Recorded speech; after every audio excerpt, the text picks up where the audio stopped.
Monique, you suggested at an earlier meeting we asked them to come and grants here to speak on behalf of Rangiora Beautiful. Greg Miller couldn't make it, so Grant, if you just want to come up and welcome to you. So it's good to have you here. As you all know, Grant wears another hat at times, and that is a councillor freak hand, but he's here on behalf of Keep Rangiora Beautiful. So thanks, Mr. Chairman, and councillors and board members. Greg couldn't make it today. The two things that I'm wanting to cover today are sort of related to Flaxton Road upgrade. Both a section of the roadworks themselves, based on a submission that we made in January to council staff, and also just to finish on some comment on the Flaxton Ponds that we've been working on as well.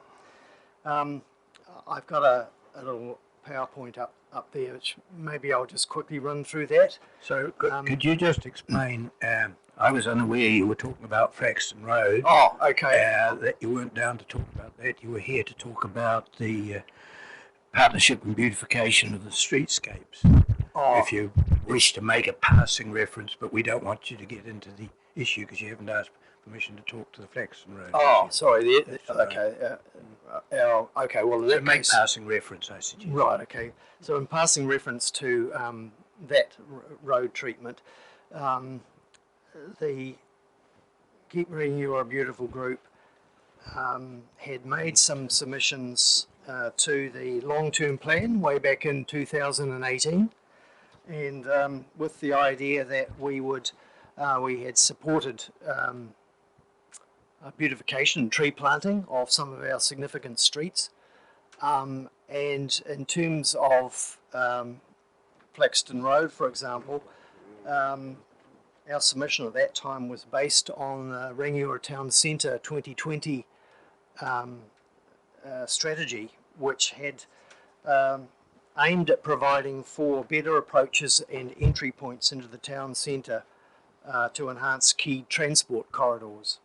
So with reference to that road on the screen, we felt that was a really important access into the town, and we had made a submission on that, and we were really wanting to make sure that in that particular example for tree planting, for example, to make sure that as many trees and plantings can take place, especially on the waterway side of that stretch of road. It's quite variable. It's nice in places, and on the other side of the road, it's a bit need a bit more attention. So you see on that side of the road that where the most of the industry stuff is, the roadway varies and the quality of it is quite poor, and people do different things to it. So those sorts of things really need to be looked at in terms of the corridor approach. How can we beautify the corridors a bit better?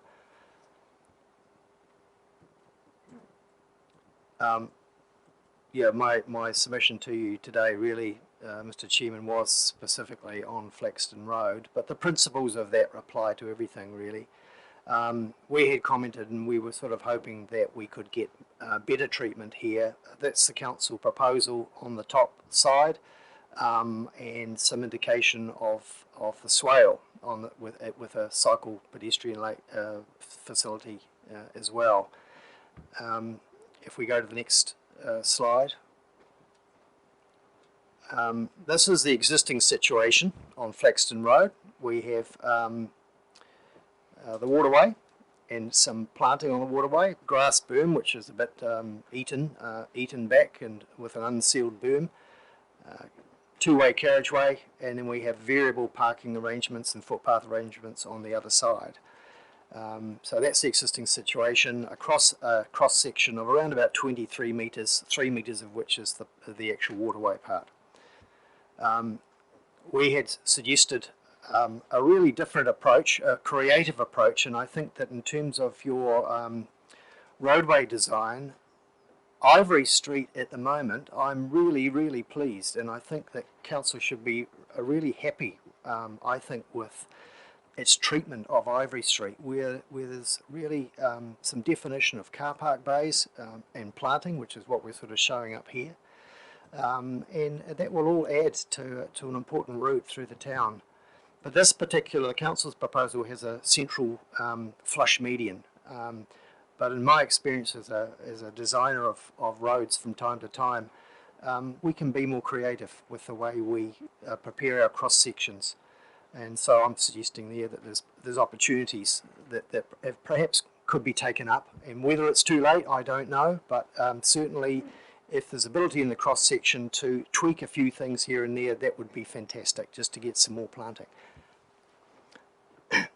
I'll keep going, Joan. So you've got so that's a cross section of a variable width, and we were just suggesting that for me, I don't see the need for a flush median, but that council's already made that decision, and in which case it is looking at, can we tweak some of this cross section on the sides and perhaps even in the middle to claw back a little bit more, to give more to the waterway, because we have a new national policy statement on Te Mana o Te Wai, which gives priority to water, and even though it's acting as a drain, it is still fed, my understanding, from a natural spring, and so just looking at those little issues to give a little bit more back.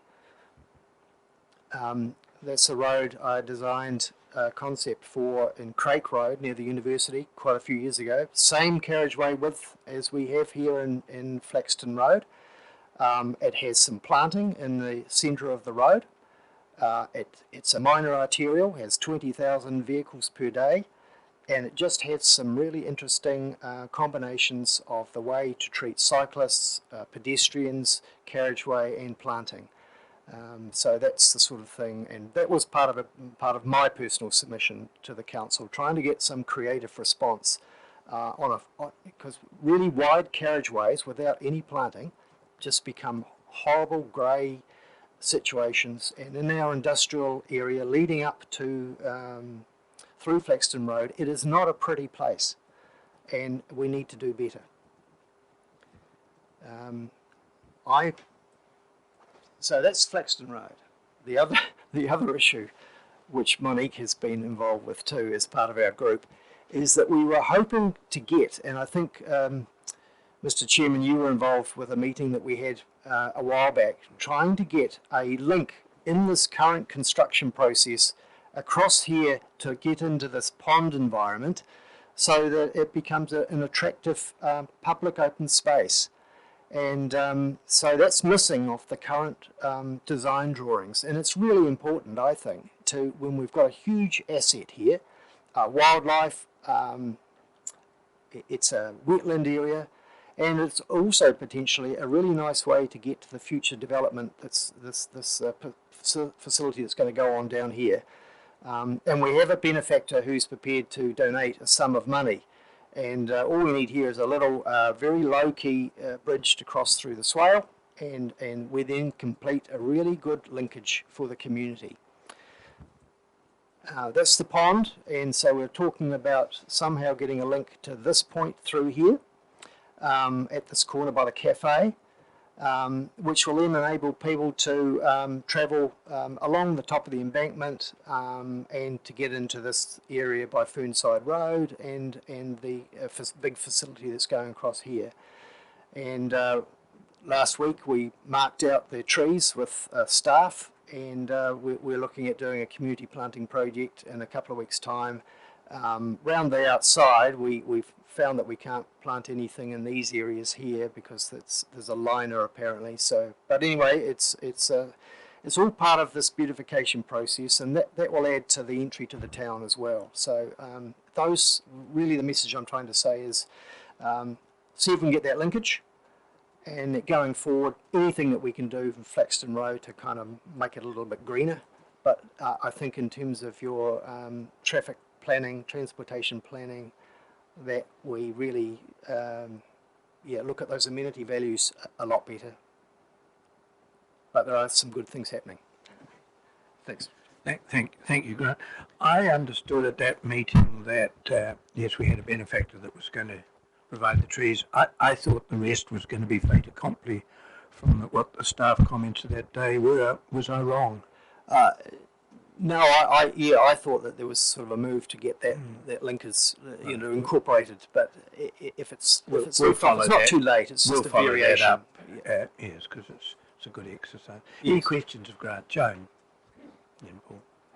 Thank you, Grant. I love your enthusiasm, but I think you need to know that the Flaxton Road plans have slightly changed. Their concept plans, the cycleway and the walkway now is on the east side and not the west side because of some concerns about erosion of the, not the ditch or the waterway that's there. So the plans have been adjusted and changed that are underway at the moment. So I think that you might need to look at changed arrangements that might be happening with the final arrangement. And also that I think we have to keep in mind that there's a roundabout going off Fenside Road onto Flaxton Road. So we maybe need to consider just halting final beautification decisions until that's all underway or that is completed, because it might alter things just slightly. Can I say that we've already run this past your traffic engineers, and in terms of sightlines and things like that, there's no issues. No. And in terms of the roundabout that's been considered, but I mean a tree can come out of it if in the end it has to. But no, those issues have been considered. I would be interested to see. I certainly haven't received any information since mid-July from council staff that there's been some major change to not allowing for a joint cycle footpath on the waterway side. I know there is a footpath on the other side as well, but so I'd be interested to know about that. It's just a recent thing that's been brought to council for consideration because of the bank embankment on that western side not being sound, and so the geotech. So we're looking very seriously at the cycleway walkway being on the east side as opposed to the west side, so that may change things and may change your view. Oh well, that may actually provide a facility for some better improvement on the stream side, which. Right, Paul.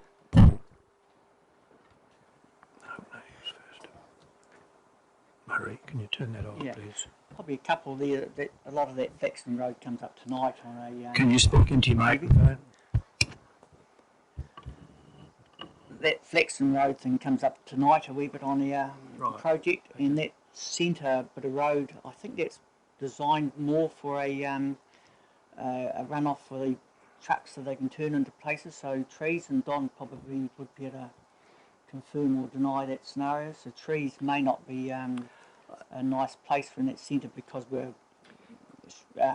your plans probably a lot more cars. We're going to have over-width trucks and everything on that road as well, so we've got to be very cautious. But what I was going to talk about is just slipped out of my head. Rangiora Beautiful, they started on the project on the railway lines in Rangiora for the centre, and all of a sudden it's come to a bit of a halt for the last few years. Do you know if Rangiora Beautiful is going to finish the project there, which has been started about 15 years ago? I think from time to time there's some maintenance work that we do on that, but I think it's because of the rail corridor and it needs more professional management, I suspect, along the rail corridor. Just they had plans for doing things, and all of a sudden I think vandalism and all that sort of stuff, but it's a fairly it's an enthusiastic group, and we sometimes get engaged in various projects with Lions and Rotary and people like that, but it's an ageing So no plans to finish. No plans to finish. There's other issues, plans that we've got on the books. Should you look at finishing jobs before you start new ones? Well, I don't know whether that Just was a our. suggestion. It's always starting something is nice. Whether others can take it over, I don't know. Murray, you have a question? No, all I was going to comment on and support what Joan said. I actually had an exchange of emails with Don Young over the last few days because I was concerned about the fact that if the drain was... With respect, we're not debating the issue, we're asking questions, Yeah. Mr. Hedge. Okay, that's all right. Okay. Kirsten?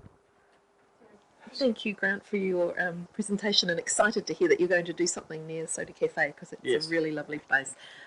Just wondered, because you're here, could you just tell us a little bit more about the key projects the group is planning for this year? Because we haven't really heard a lot from you for a wee while. No, I think we're sort of conscious of that really. It's always good communication. So it's the pond project is our primary one at the moment for this season because there's some deciduous trees need to be in the ground in the next couple of months at the latest. We also had some trees for Riverview Road by the hospital. I think there was about six trees to go in there just as an infill and replacements for some street trees that have been lost. We've also been working with the hub, the hospital site, which we did a few years ago, so there's some follow-up planting for that. And we will probably get back into looking at Milton Ave, but it would probably be in the context of a broader picture of what's going on there. The board's looking at that too at the moment, so we'll undoubtedly talk to you later about that. Yes. So you've got a clean-up event coming up this weekend? Yes, there's a clean-up event this weekend. Yeah, so some members always get enthusiastic about that too. So yeah, I think there's some other projects too. We have got some stuff in the pipeline. Passchendaele Walkway was something that we maybe try to add on, but just doing a little bit at a time really. When you talk about the deciduous trees at the pond, wouldn't autumn also be a really good time to put them in? If it had to be not this spring, but autumn would also work? It's usually winter time, or the plants are been grown on in pots, so they can the time frame's a little bit better for those. But usually deciduous trees, if they're bare rooted anyways, it's usually winter. Yeah. But, If there are no further questions, Grant, thank you very much for coming along. We appreciate the work that Keep Rangiora Beautiful has done over the years and is still doing. So thank you. Right, Rachel Thornton, our Community Development Facilitator, is going to explain her role. So welcome, Rachel.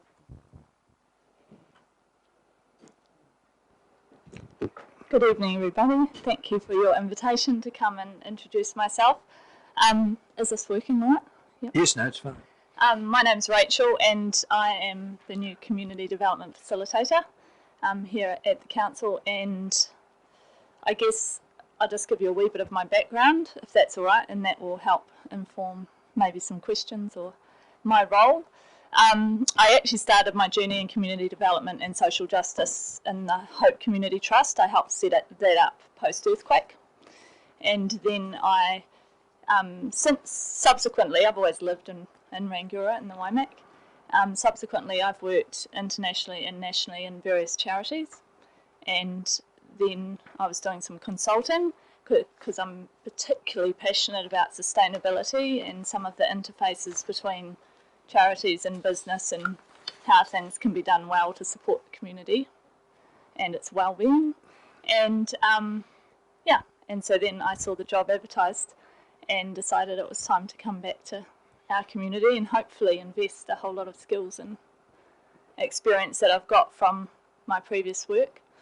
And so I started just after the COVID event and have literally hit the ground running with various projects and things. My role was officially Vibrant Communities, Community Development Facilitator. However, because of COVID, there have been a few projects that have come up quite quickly that need attention.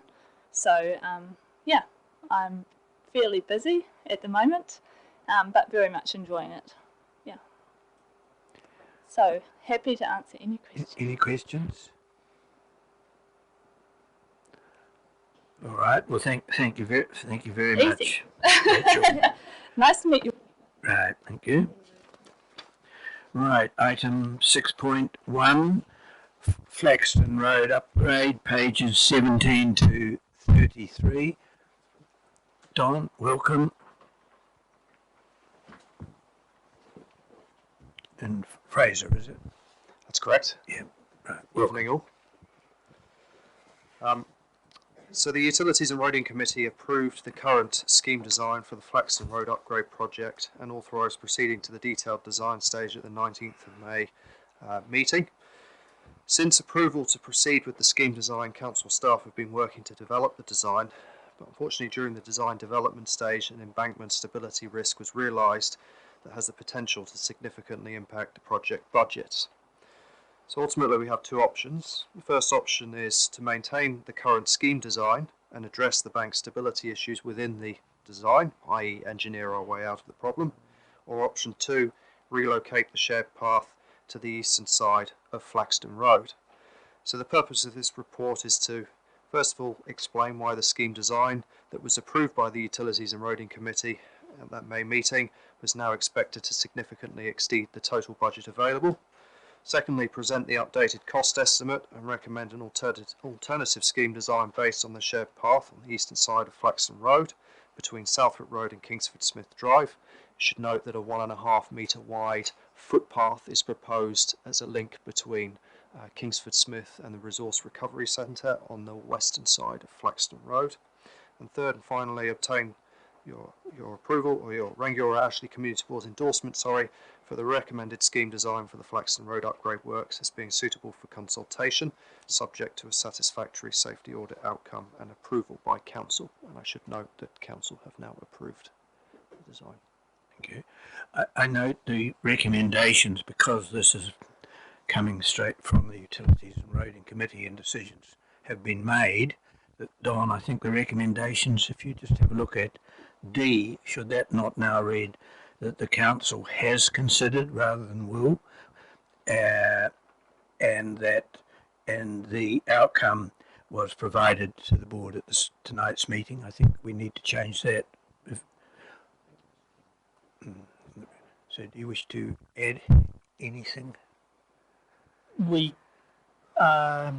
just, I suppose, a little bit further there, we have been just working over the last week or so at preparing the information in anticipation of your endorsement today. So we have arranged for the for drop-in meetings, which will be next Wednesday at 7:30 in the morning till 9, and another one in the afternoon from 4 till 5:30. And we will be at the cafe, at the Soda Cafe. In the meantime, the letters and flyers will be going out to all of the businesses in the next day or so, inviting them firstly either to comment or to come along and talk with us about the potential change. In addition to that, we would note, I think, just give a little bit of an update here, that we certainly have been listening to the points made by Mr. Edge as a submitter, and we believe, I think as was commented at the table here, that this change would in fact open up more opportunities for the types of improvements and beautification that is being suggested. We haven't got very much of it included in our plans to date, but we certainly do have some stream beautification and some trees, etc., allowed for in our design. But I've just arranged with Mr. Edge that we will be in touch with each other in the next week or so and ensure that as part of our, firstly, our discussion with the, well, yes, as part of our discussion with the businesses, we will also engage with them, and by the time you see a report back, we'll be able to further update you on opportunities. You're well aware from previous reports that we are very tight on budget, and so we won't be able to undertake to do an awful lot extra, but we certainly will look at opportunities to either include things or to allow for things to be included in the future. With regard to the linkage path that was also referred to by Mr. Edge, we are currently doing some investigation about how that might be best achieved, and there will be a little bit of a round of internal conversation which will probably make its way back as well with that report to you about what we could or couldn't do there. Again, there's a budgetary issue there. We don't have budget for that link. It would need to come from a separate budget, and that will be part of the conversation we will have internally to advise you of options relating to that. But we're certainly mindful that completing that link to that stormwater area would be really beneficial, and there are some big advantages including it in the current contract. So we're mindful of the advantages of that. It'll just be... You're very enlightened down there, Don. It'll just be what we can allow for. That wasn't a secret message to you. Thank you, Mr. Chair. We're happy to take questions. Right. I should have welcomed His Worship the Mayor down the back too. Welcome, Dan. Right. Questions of Joan. Subsequent to our meeting the other day, I travelled down Flaxton Road and looking at the eastern side now with the proposed cycleway pathway on the eastern side as opposed to the western side. I noticed there are huge new power poles directly in the path of the present pathway. Is that going to be an issue? In short, yes. It will be a reduced function facility. It is likely that we've identified 3 locations in which we will need to effectively split the path around the concrete poles. For all other locations, we will, I think, have to compromise on the shared path width, and it's likely that we can squeeze a 2.3 metre wide path in from the face of the curb to the inside edge of the power pole. The plans, when you do get the opportunity to see them in some detail, you'll notice that the curbing moves in and out on that western side. The eastern side, sorry. Where it is on line at the moment, at times we will be replacing that and bringing it out into the carriageway to go around obstacles that are there, and then there will be parking only in those areas that remain. So we will be achieving a little bit of what Mr. Edge said in Ivory Street, but in a much larger scale. There will be build-outs. We haven't given much thought to landscaping opportunities in those build-outs.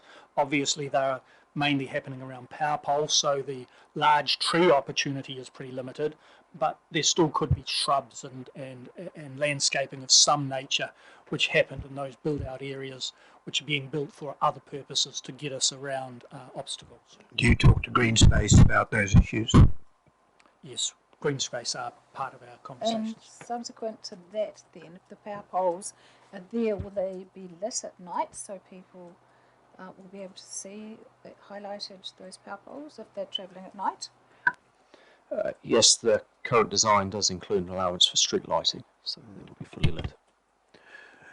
When members are asking questions or speaking, could you bend your microphone so you talk into them? It's not easy to hear down the back, I think, when you're not looking at them. Questions? Morris. Just on the drain side of it, you said you could actually engineer your way out of it, no doubt at a cost. Just quickly, how would you do that? Because it's sort of quite a compromise to shift away from that to the power poles, being that, I mean, I understand it was Geotech that their report claimed that it could subside in an earthquake, but to be perfectly honest, a power pole could probably fall on your head in an earthquake too.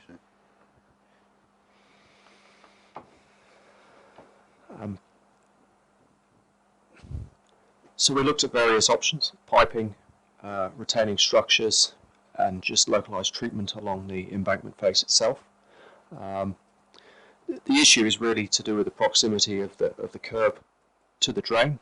The further back, or further away you retreat from that drain, the lower the risk of any slope stability issues. So with the existing design, we were encroaching into that zone of influence, which effectively meant that the likelihood or the probability of encountering some slope stability issues within the next 4 years were reasonably high, and that was a risk that council were just not prepared to take. I've got my credit card here. Well, Mr. Read it, Dan. I couldn't tell you why they're going off. They're obviously not moving around enough. Maybe they're on a sensor. I apologise. Right.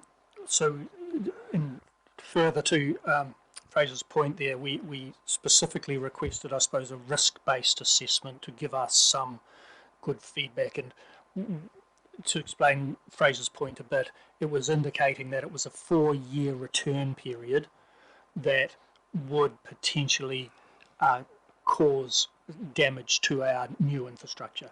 And we felt that was an unreasonable risk, that if we built curbs and footpaths and things and they were getting damaged and needing repair every 4 years, that would not be a good outcome for us. And it was based on a probability type thing, like Fraser said with the slopes. And the further we went back, the better slope we had, and therefore the lower risk we had. But we found we were just squeezing ourselves up too far by trying to move to give that reasonable distance. We were compromising in other areas like the width of the road or the remaining width of the footpath. So all things told, yes, we could have engineered our way out of that. We had an estimate done for that, which was close to $1 million for additional stability works along there. And that was presented as one of the options, but fairly quickly rejected. Further questions? Duncan. Could somebody just explain to me the COVID-19 procurement panel and its role, and is there any indication at this stage, is the tendering market tighter, or is it people starting to take advantage of some of the money that's available as far as pricing goes? The COVID panel was set up at a staff management level through levels 3 and 4, or 4 and 3, and its intention was to ensure that council didn't engage in contracts where there was a reasonable risk of returning back up through the levels and therefore potentially incurring significant disestablishment and establishment costs on a repeated basis. And so it was more established as a risk mitigation to ensure that staff weren't individually going out to the marketplace earlier than the organisation was happy with. That COVID committee has virtually become a little bit defunct over the last month or two and really is not part of our process at the moment. It will, of course, reinvigorate itself if we move back into that. In terms of the marketplace, we have just received the tenders for Park and Ride, which were Park and Ride Rangiora and Park and Ride Kaiapoi, and we did see a very high level of interest. We had 12 tenderers for each, and the prices were significantly below our estimate. We're expecting, however, that this is a relatively, well, we're not sure how long, but the window of that may come to an end as shovel-ready projects around the country develop, and that large volume of work that is being released by the government does come to the market. So there'll be another assessment of what effect that has had on the market when those do come through. Any further questions? Just to remind you, before someone moves it, that D will read that the council has considered and the outcome will be provided at tonight's meeting with those changes. Is someone prepared to move? Moved by Paul, seconded. All right. Do you wish to speak? I think it's a project that's coming along looking good. One of my questions was actually asked to communicate with Rangiora Beautiful, but you've actually beat me to the punchline there, so that was cool. And but yeah, I think we need to get onto it and get the project done, because it's been a long time coming. Jason, do you wish to speak? Nothing further, please. So open for discussion. There appears to be none. Duncan. I will support the motion, but look, I'll be the first one to suggest, the last one to suggest the council should spend more money, and I suppose I've got to say my piece. Is I think they've overlooked the opportunity regarding the piping of the drain, considering the status of water that now has in our community and shovel-ready type projects. I can't understand why something possibly couldn't have been done, and I think that's a project that's got perhaps a 10 or 15 year payback. I honestly believe in 5 years' time we'll regret this, but I do believe that this thing does need to proceed. Just speaking very briefly, I must say I agree with Duncan totally. I think time will show that it was short-sighted not to pipe that drain. I know the cost. I just agree with Duncan, but I'm going to support the resolution. Any other speakers? I would like it recorded that I was the only councillor that wanted that to happen. Right. Kirsten. Just to comment on this, it has been through an incredibly thorough process, and the cost wasn't the only reason for not piping the drain. In fact, there's one councillor who will tell you that the word drain should not be used in our vocabulary. They are waterways, and that they carry water that that goes to other areas, that is of significance to other areas. So the way we view water, I think, is going to change significantly in the next 20 years. It's already showing in the policies that we're getting from government. We are not going to have a choice in that. We are going to have to enact that policy, and so it's going to be very, very difficult to try and change the view of water having more importance sometimes than the businesses or people around it. So that is a change of philosophy that is coming from national legislation as well. So unfortunately, putting all that together, plus the cost, which was significant, this was the decision that council made, and I support exactly what was said by the mover, that we need to get on with this. And with luck, the way that waterway can be improved to link up with the beautiful stormwater area down at next to Soda Cafe, and can actually become quite an amenity feature for an entrance to our district. Anyone else? Paul, right of reply? None. All right, I'll put it. All those in favour, please say aye. The contrary, carried. Item 6. Sorry, Don. Mr. Chair, we will be forwarding this information to the businesses. Your members will also be getting forwarded that, and you're all more than welcome to come along to hear firsthand any thoughts that may be expressed. Next Wednesday. What time? There's two, one in the morning and one in the afternoon, and we'll ensure that that's included in the information that you're forwarded. Thanks, Don. Can I break standing orders again, Mr. Chair? I know I did this to you last time. I just wanted to give you a wee brief update with regard to the Southbrook pedestrian works, which have been discussed. A previous report that you approved mentioned that there would be a report coming back to you, and I think it stated your October meeting. Since that time, we've been awarded additional money for an element called Innovative Streets, which has a different focus, and we are thinking about how we utilise that in Dentures and Marshalls to improve the overall space there. It has a different process for engaging, including co-design with the community. So I guess I'm sending a signal that it's unlikely we won't be back to you for your October meeting, that engagement with the community will probably take an extra month or two, and it may even be early in the year before we come back to you. We will still be aiming to complete a decision-making process and a design this financial year, which was our original intention. So not only will you be talking to the schools, will you be talking to Dentures Road and Torles Road about one-waying and all the other options? That's correct. That's good. Thanks, Don. Right, thank you very much. Thanks, Fraser. Right, item 6.2, road names, pages 34 to 43. Scott. Good evening. So the purpose of this report is to consider naming a new private right-of-way, which we created as part of a new 11-slot rural subdivision. This property being developed makes up typical 125 Wilson Road, Rangiora. We've had the opportunity to read my report, and I would welcome the questions. Right. Any questions? Fairly straightforward. Someone prepared to, no questions? Someone prepared to move something? Moved. What are you moving, Sarah? The recommendations. You're moving A and B. Let's see. Okay, see. I think it's Rangiora. And who a seconder? Sorry. No, sorry, Monique, you had a question. I just thought, looking at road, this is the name of this road, isn't it? To Rangiora Yes. Road Lane.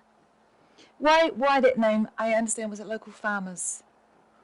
It's a name of our known by it's a name. It is made up of various department names, and I know we don't normally go and get private names in our policy, but they are known as their farmers and the stables that they're using. They're known as Rangiora, so it's become like it's a business.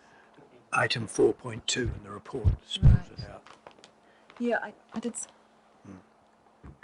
Morris, were you seconding that? Thank you. Do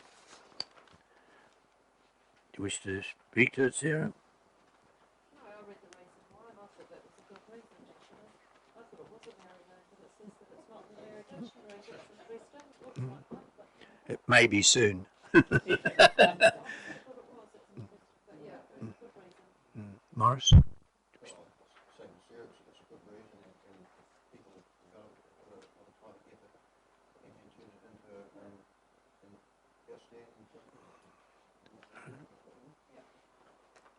Anyone else? There's nothing to reply to, so I'll put the recommendation. All those in favour, please say aye. To the contrary, declare it carried. Item 6.3, pages 44 to 52. Are you dealing with that, Kay? Who's dealing with that, Liz or who? You go, right. As you'll have read the report, just explaining to you the process for the representation review, which will be hopefully in place for the 2022 election. I take it as read, and the item C is asking for a board member to be Rangiora-Ashley's representative on that working party. So if you've got any questions, I'm happy to try and answer. Are there any questions of Kay? Right, just before I look for someone to move, Duncan, are you prepared to, I'm only presupposing we might agree with you, but are you happy to be, if nominated, be the board's representative? Yes, they'd like me to make the ring of a fight. Obviously, I don't want to be too picky, but it just makes a difference from us to put at 9:30 in the morning sometimes. I have no idea. Okay, no, I'm happy if I'll put my hand up for it. Right, I'm happy to move the recommendation, and I'll see appoint board member Duncan Lundy, if I second for that. Seconded by Monique. I nominated Duncan because it's a very important role that this committee plays, and I've been on it twice, so I understand a wee bit of the ramifications of it. It will help establish the formation of local government in this district and the ward boundaries and maybe the number or whatever that comes up as you read in the report. And Duncan, with his wide-ranging experience, both as a previous councillor, as a board member, and also is in the rural area, so he understands the importance of the rural and the urban coming together, and that's why I nominated Duncan, because I think he's well qualified for that. think you're going to be very unfortunate way to submit against the plan. We trust your judgment, Duncan. Well, we don't know. Yeah, that's right. Yeah, you never know, Morris. All right. So I put that. Although, sorry, Kirsten. I just also say I think Duncan's an excellent choice because he's also been part of Woody and Ashley ward, which means he has an appreciation for the Woody and Pegasus area as well. So it gives him that very wide perspective over his years of experience. Don't get carried away, Duncan. This won't happen very often. A big part of the transition committee in 1988. The issue there was the boundary between Uru and Waimakariri, and how clearly the people of Ashley and Loburn and Okukuri saw themselves as community of interest in Rangiora as against Uru. And that was quite an interesting thing, even at that stage. Looking at that. All right, I'll put it. All those in favour, please say aye. The contrary, declare it carried. Item 6.4, pages 53 to 83, discretionary grant. K. To do with the first one, Reflections Community Trust, this is not a new item. It comes to the board fairly regularly. When I had a chat to Jim in regard to the agenda last week, he asked me just to get some figures from the previous request for funding from this group. So I'll just let you know that in 2016, it was the first time they requested funding from this board, and they were awarded $200. 2017, the board declined their request. 2018, they were awarded $292, and 2019, they were awarded $184. So I know that when the board chairs were discussing criteria, there was some discussion in regards to do the boards want to be an annual funder for events, and it was decided that each board need to make the decision for themselves. So there is nothing against it in the criteria. It's entirely up to the board if they wish to continue to fund them. In regards to the North Canterbury Indoor Bowls Club, this is a new group that have applied to the board. They are hosting indoors bowls competition and are requiring to hire a bigger hall for their function. The tournament has grown from last year, so which is quite nice, and I think it would be quite apt for the board to maybe give them a bit of funding to grow the image of Rangiora and Southbrook at this time in COVID-tainted times. And that's all. I can try and answer questions if anyone has them. Just on the board chairs meet from time to time, as you would see in reports, and we did discuss this issue, and we felt that it's best left to boards to make their own determination, but the grants are really aimed at helping groups set up and get established, and the chairs all felt, although didn't know it was the appropriate time to make recommendations, that where groups were going to all boards on an annual basis, they should really be applying to the council's annual plan and not to this fund to the board. That was the view the chairs had, but we didn't take it any further, as Kay said. Right, so Paul, question. Yeah, it's sort of a question and a what have you. We won't have to miss what have you yet. Yeah. We've got our community, the council have got their own community page here, and I was wondering whether it would be appropriate, so I see they've got the lighting festival advertised in that. We actually offer for the council to advertise their events in their local page in the North Canberra News and the Northern Outlook, which is we get anyway, so it's not going to be an extra cost to us, and thus when we turn them down for the actual money, the financial side of it, which would have a savings to put to another community group, and also I'm a wee bit concerned because $240 plus GST of that amount. No, it's not the time to speak. We haven't got a motion. Oh, to yeah, say. okay, yeah. Your question to Kay was going to be, would the council consider, I presume it was, putting that in their ad? Yeah. I can't actually answer that because it would depend on what else is being advertised and whether there was space in the allocated page without costing any extra. Kirsten. Just a question to Kay about 4.1 and 4.2 in the report. Is this actually the view of the council or the view of the trust? Because that's not made absolutely clear, and I would question some of the allegations in 4.1 and 4.2. This was, I think, part of the letter that was included in the pack that came to us. It's the way it's been expressed as fact that concerns me. I believe it's the opinion of the trust. Yes. Is that correct? I think you have to take it. It is. Thank you. And the second question is, were you aware that there is a very family-friendly trick-or-treating club basically in Rangiora that's been running successfully for many years and has about 4,000 followers?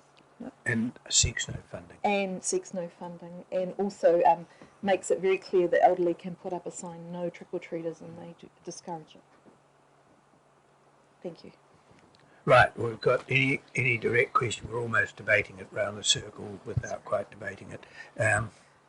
Is someone prepared? Paul?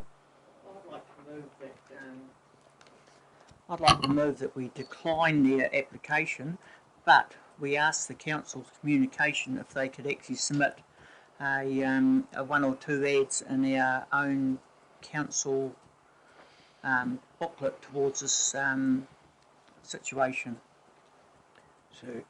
So you're moving A, receive the report, B,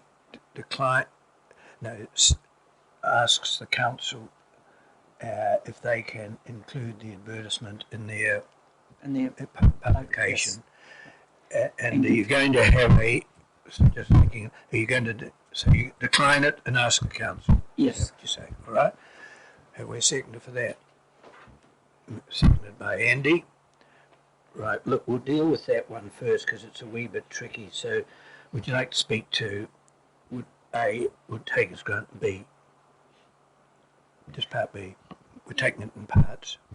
Yeah, I'm a wee bit concerned that they come up quite often and other boards are funding it as well, and I think if we can fund it with the council with the advertisement, they'll probably get better coverage and it won't cost the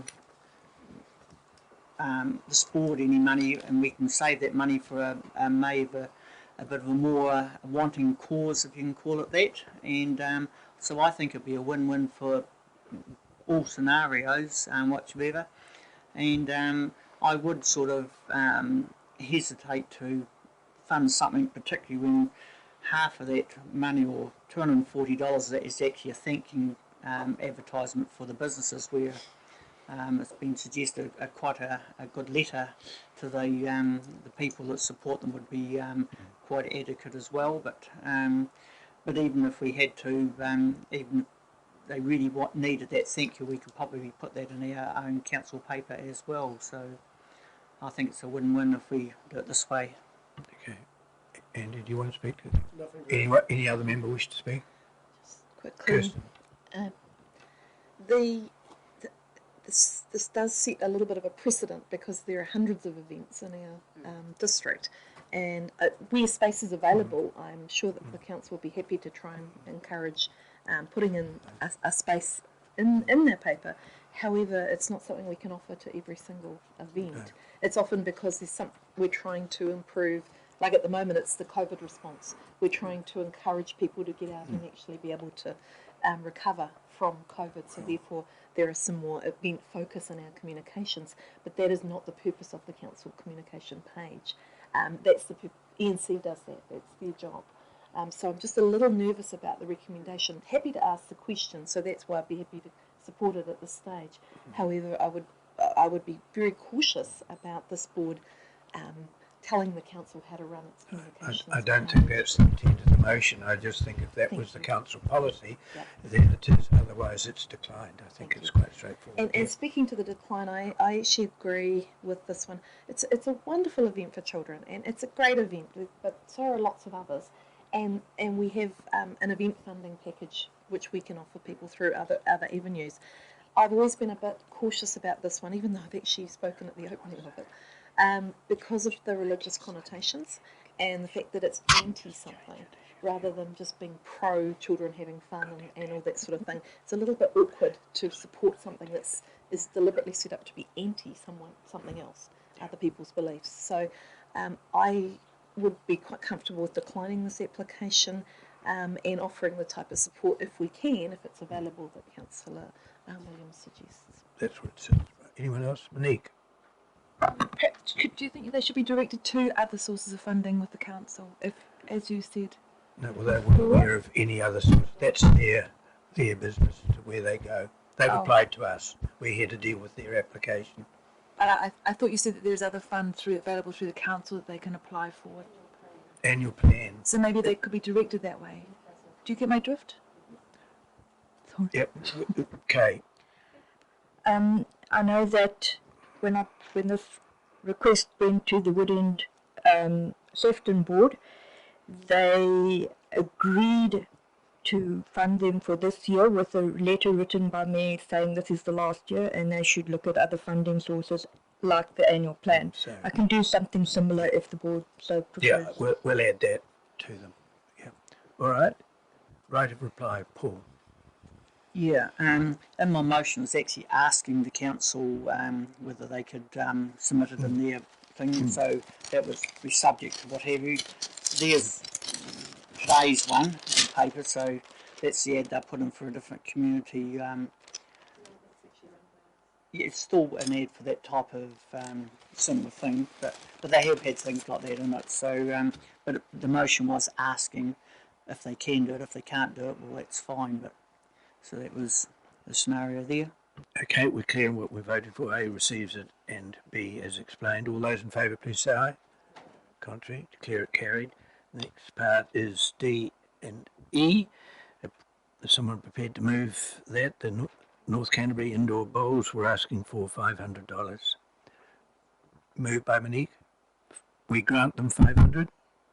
Have we a seconder for that? Seconded by Morris. Do you wish to speak, Monique? Morris?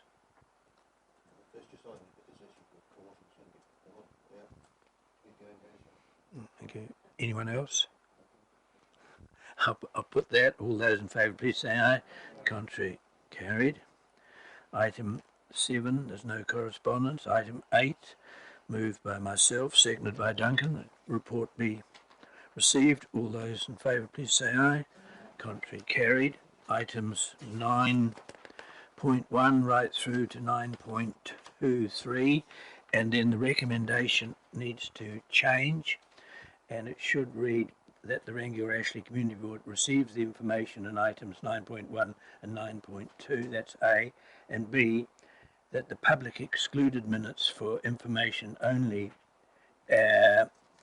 be received, and the public, and it remain public excluded, just to cover that there, because that's this. So I'll move that, and we're seconded with Kirsten. I'll put that. All those in favour, please say aye. The contrary, carried.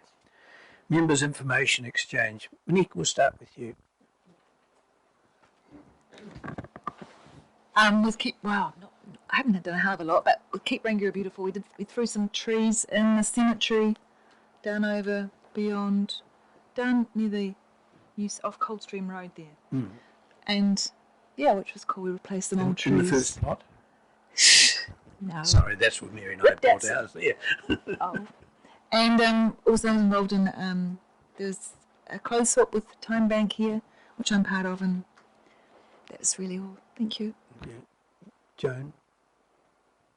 So, do you want me to just report on what I've been doing? Well, not if you don't want to. Well, been talking about getting underway with the long-term plan, town centres, strategy meetings, workshops on that, meetings and in Christchurch. ECAN meeting with ECAN, Greater Christchurch Partnership, looking ahead 50 years. Stadium Waimakariri is going really, really well. They're putting a roof on. International Joint Promotions Association meeting, DPNR meeting, Rangiora Airfield Advisory meeting, Town Centre lighting. We've appointed Kevin Crowley to give us advice on beautifying the lighting in Concord Rangiora. Funding, anything, 3 waters and grants today. We've had a big session on that today. And tomorrow I'll be attending the Lions Development Briefing for income employees. So that's just it. Thank you. Morris? Just one thing, I attended the Rangiora Museum meeting. How are they going, Morris? Sorry. Yeah, very good. Yeah, Good, yeah. Good turnout. I think because it's hidden away, people sort of don't realise. Yeah. It is useful when members report, not only say they've been to a meeting, but if there's something there that should be shared with the board, it's appropriate to share it. That's why I just asked you the question. Kirsten? Yes, so I've attended a lot of the meetings that Joan's attended, so I won't repeat those. ECAN have also updated the Canterbury Water Management Strategy with a sort of a new focus, and there's, you can get more information on that on our minutes if you wish. An interesting meeting, I met with Marie with customer services, and there'll be some more report coming soon about service request progress, because that's been of great interest to the board in the past. They're progressing nicely on that, and the e-services type of work has been pushed back a little bit with COVID, so they're going to update us on that fairly soon. We've also had an SSW meeting on Zoom, which is our standard format now. Unemployment is continuing to rise, pressure on food banks, housing is rising, not unexpected. Mental health issues obviously featuring quite strongly as well. In council news, the Pentecost Road stormwater has been brought forward.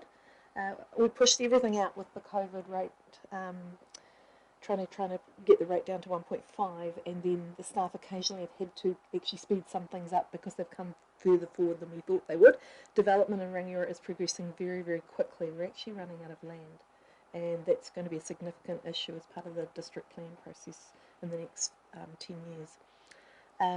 The Community Facilities Fee Waiver Subcommittee was established, and there's an application process for any community groups wanting to use hire council facilities who are struggling with the new hire fees, which was discussed last term, and that you just go through Green Space to get the application form. Shovel ready funding, obviously we've had a bit of a briefing on all the money that the government's allocated to us, and that's coming to the boards, as you know, next Tuesday. Okay, we'll have alerted you to the 6 p.m. sudden all boards. And as Joan said, we've really started digging into the high level look at the LTP, the real key issues that are going to face us for the budget, and the staff are now working furiously to try and get all those budgets aligned to bring us with an overall picture for January.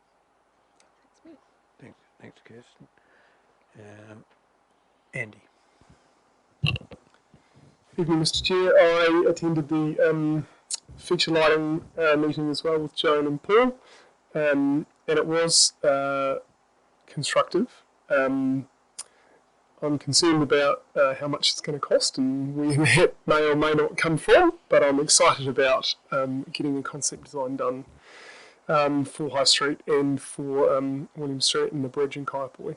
So yeah, it's actually it was really good. Thank you. Kirsten, you're talking about running out of land. Do you think you should rezone the racecourse residential? It might solve the problems. Won't go there, Jim. Yeah, I think it's been a busy time for all councillors and staff lately because of what's happening with all the government shovel-ready projects and funding they're giving, and we've actually been given some carrots. Well, I don't know if it's a carrot or a bribe, but one or the other.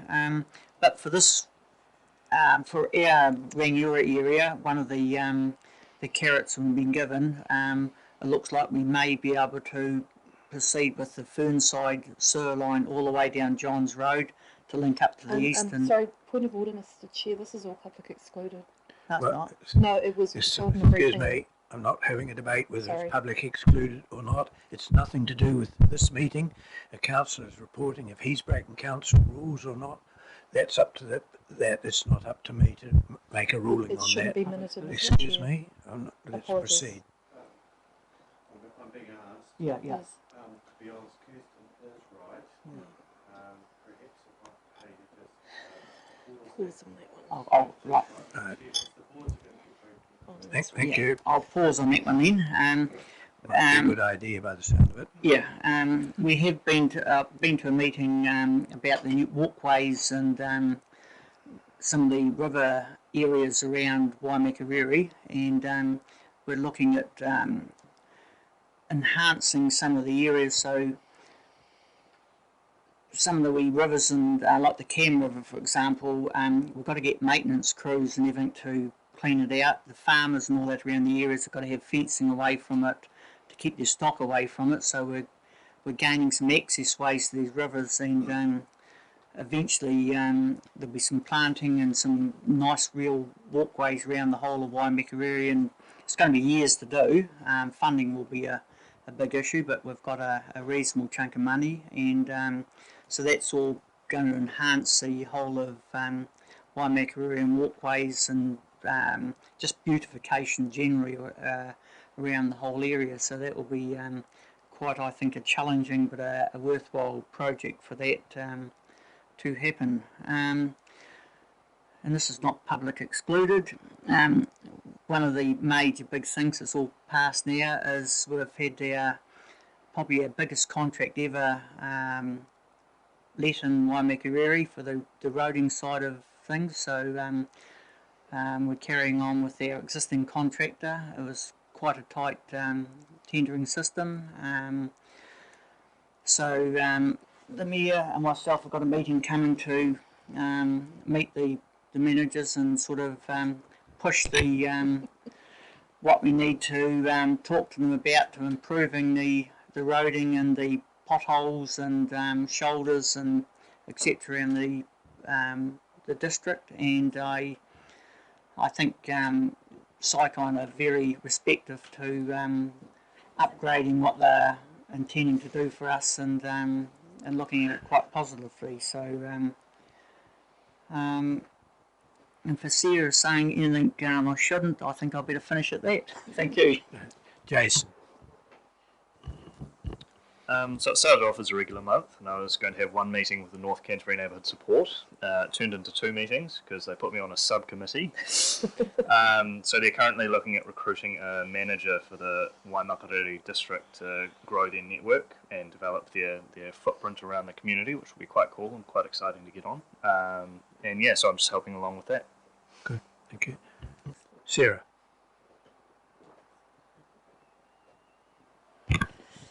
Tomorrow night we have the first gathering and meeting and greeting and the sort of guidelines and how the group's going to run for the cycling and walking steering group. So that's going to be cool because I'm very interested in that. And we've had quite a few ideas. We've had two people from this board with great ideas and ideas from outside of the board. So people are really interested in creating better access, not necessarily cycleways, but actually polishing up some of the areas that people are walking through from A to B, school children, adults, whatever. Yeah, I'm looking forward to being able to be a part of being able to improve some of these areas and create new cycleways and walkways. It'll be great. Thanks, Sarah. Duncan. Just to report that I did attend the Hurnuri Water Liaison Committee, and that's quite some time ago in July, but I think they've faced the same problems that Waimak do regarding water and the future of water. Also attended the Gary Mere water opening. That was a very cool afternoon, but very well done. I think it was not that many turned up, but it's been a good project where the community has been, the user groups have been involved with the council in heading in the direction. And the only thing I do regret is the Rangiora show will not be proceeding this year. Obviously, because of COVID, we can't run it under present conditions, and we're only looking at a reading crystal stars as far as wondering what's going to be happening in October. But my understanding that's probably the 5th time there's been no show in our 154 year history, something along those lines. So we don't miss them very often, but that's just where it is. Thanks, Duncan. Murray. Sorry, yes. How will that affect the finances? Do they, because that would be quite a major funding for the show, would it? I suppose, well, public knowledge, I think the committee would say that we worked pretty hard for a pretty average return. I think hopefully the AMP is resilient enough, and it's probably, it does own its grounds and does hire out the facility for over the whole year, so we're doing something 364 days of the rest of the year. So while maybe a wee bit of a dip for us, I don't think we hope we will weather the storm. Yeah, so is there anything the community could do to help the situation there? I suppose we're always receptive to people wishing to hire our facilities. They're great facilities. Or a generous donation. Right, we're not debating Duncan's report there. No. Murray. Yeah, well, you'll probably be sorry to hear that the Grey Power meeting for this month has been cancelled, because again you've got problems because of this virus. And the other thing is that the president of Grey Power, Jan Pentecost, and myself put a lot of work into our submissions to Canterbury Health, including a couple of meetings. Looks like we're going to have to do it all again because the people we met with have now left. So I'm waiting to find out who are going to be appointed as manager of planning and funding, etc., so we can start all over again. And in the meantime, I took member Lewis out for a run around the town to have a look at a couple of access ways in the south of the town where the locals were raising questions about why they couldn't have protected pathways through there or cycleways, mainly because of their children getting from one side of the town to the other through the suburbs. And there's another one over the Southbrook Creek and all through McKelvine. It's a dangerous landowner there, isn't it? Yeah, steady, Jim. Yeah. Well, actually, I own some of that land down there, but McKelvine's tried to buy it off me, and I know what the reason is. They want to stop that grass road, and I don't think we should stop that grass road, because you've been down there too, Mr. Chairman. Well, that board will be aware that's the area and the route we've been talking about as a potential way to put cyclists and things down away from the main road. And some amateurs built a bridge over the creek, which is a bit hair-raising, and some of the people are complaining about that. I didn't fall in it, but Sarah was making sure I didn't. Right. Sorry, is there a question? Sorry? Yes? I just forgot to mention that at long last we have now got the designation for the Rangiora airfield has been approved. Good. That's great. It's taken years of getting there. Thank you, Joan. Right, item 11, there are no current consultation projects. Item 12 is the balances, no media items. Although on the media items have been rung by journos today about the racecourse, and I played it very low key. I said I wasn't in a position really to comment at the moment. The board hasn't made a final determination. We know what we're going to determine, but that's beside the point. And I didn't want to put the board in any sort of position there before we've formally discussed it. But the opposition is really substantial from what I'm gathering, and the Mayor and I received, or the Mayor really received and invited me to join him, 5,000 in the 5,000 signatories on the two petitions opposing it. So, Yeah, front of the paper. Good. So, yeah. So that's happening there. God, the paper is hard up. Right. No questions. No urgent general business. So we now move into workshop mode, and I welcome Kitty, the Solid Waste Asset Manager, to join us. Kitty, welcome. Oh, hi, welcome. Exactly.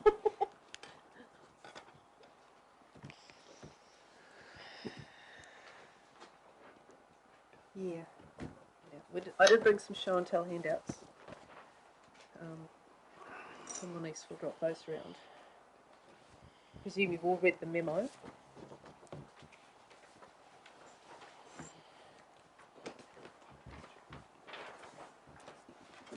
While Melissa's handing those out, my memo alerts you to the fact that we are going to be sending some letters out to the public next week. I've just been informed that the Reach media will have received their packs tomorrow for delivery in letterboxes, and the letters will be starting being posted to the addressed properties next week as well.